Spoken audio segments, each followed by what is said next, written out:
Hello, it's your mushroom crown princess. You're welcome back to my channel. You're welcome back.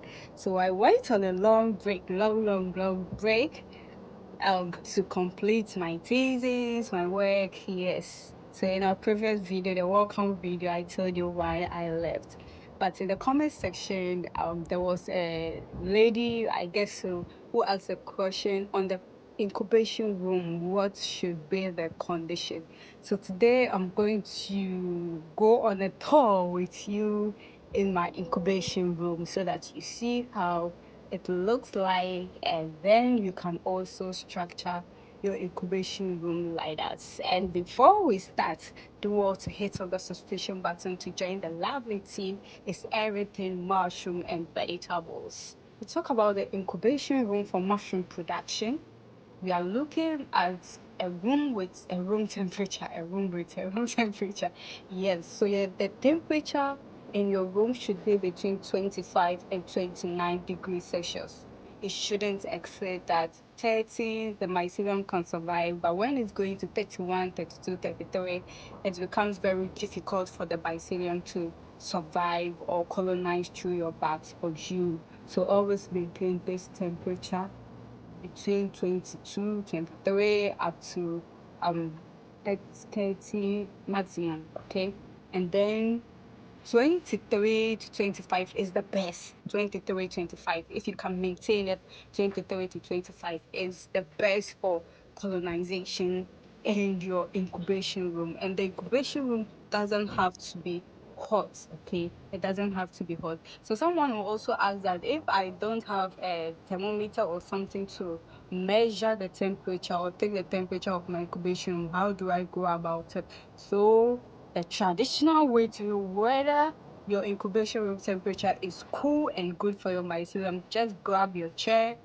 send it to the center of your incubation room, take a seat for about 5 to 10 minutes, and then if you feel okay that, oh, I don't need a fan, the incubation room, I can still stay a little longer, then the mycelium too are doing well. But within the first 2 3 minutes you feel like, oh, I'm warm, like this place is hot, I need fan, then the mycelium is literally not also feeling well. Okay, so that is how traditionally you can determine or know like if your incubation room temperature is good for your mycelium to do well. Yes, so we are in the incubation room, and then you can look at it.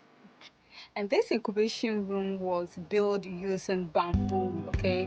Using bamboo and then woods and then a mat to construct it. So we are in the incubation room. So we use this wood to construct the sideway and the pillars.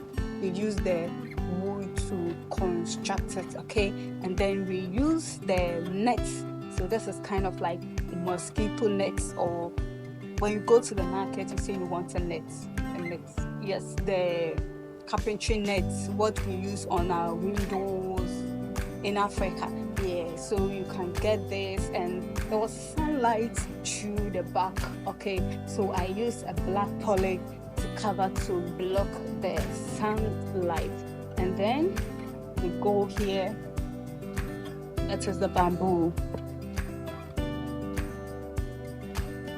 This is bamboo. I use bamboo in constructing all this. So we use the bamboo.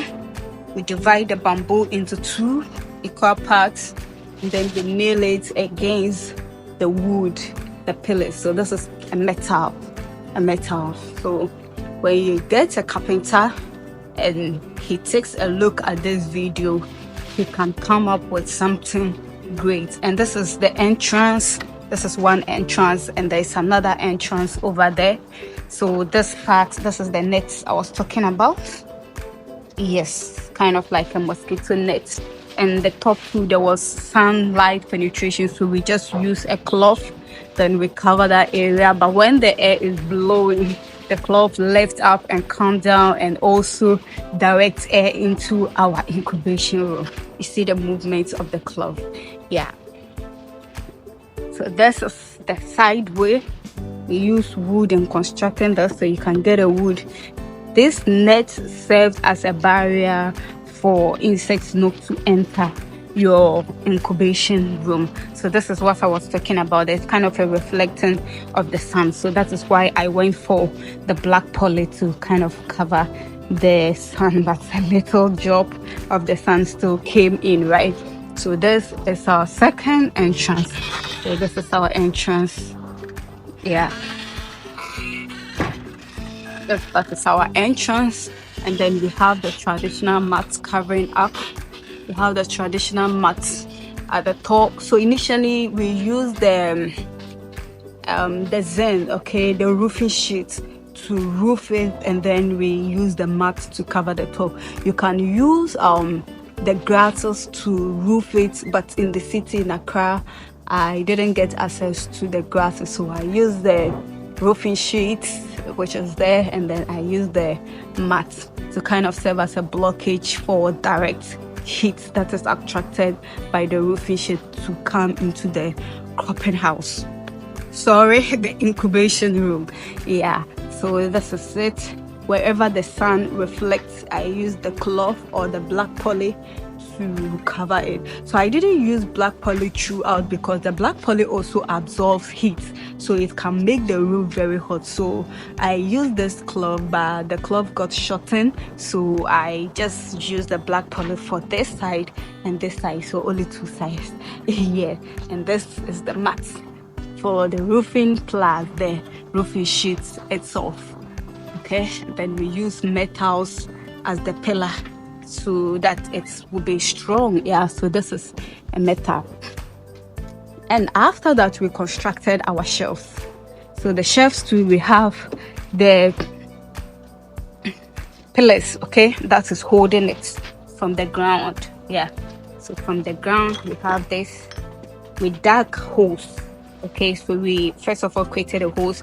We kept one bamboo, but we have treated the bamboos. We treated them before we started our structures, and then we made another one straight this way. So this is one pillar. So we have 1, 2, 3, 4, 5, 6 for this length. We made 6 pillars left and 6 pillars right. Okay, so it's double, and then for the first shelves, right? For the first shelves, we made this horizontal one, and then we placed this bamboo on it. So this bamboo, one bamboo, we divide it into about 4 sections, and then we nail it on the bigger bamboo. Okay, so this is how we constructed. When you show this video to a carpenter, he should be able to do a perfect job. So with combining this bamboo to this, it's kind of difficult using the nail, so we went for this kind of wire. It helps us to hold the two bamboos together very firm, and then we use the small nails for this one to the bigger bamboo where the bags sits. Okay, so this is how we did it. It's very easy, cost effective. So the floor, you can decide to cement it. Okay, so I just completed school, trying to vibe out, come back to doing great, right? So starting, I couldn't like do everything before I start, so I started the bars, and later I will do concrete for the floor. Okay, so that you can easily sweep, and then when the place is hot, you can easily pour water, so the floor will not be completely solid cemented. It's kind of a rough cemented floor that where you pour water, the water can penetrate to the ground. Okay, so that is the kind of cementing that's how I'll be doing the concrete. That's how we do on the floor. Yes, so literally this is our incubation room. Make sure your incubation room is not hot, and then remember your temperature between 23 to 29 is very cool, and our myceliums are doing well. So this is the bags we did just a week ago. It's not even up to a week, so it will be a week. That is tomorrow. Yeah, tomorrow will be a week. We had a training section, and then we did it.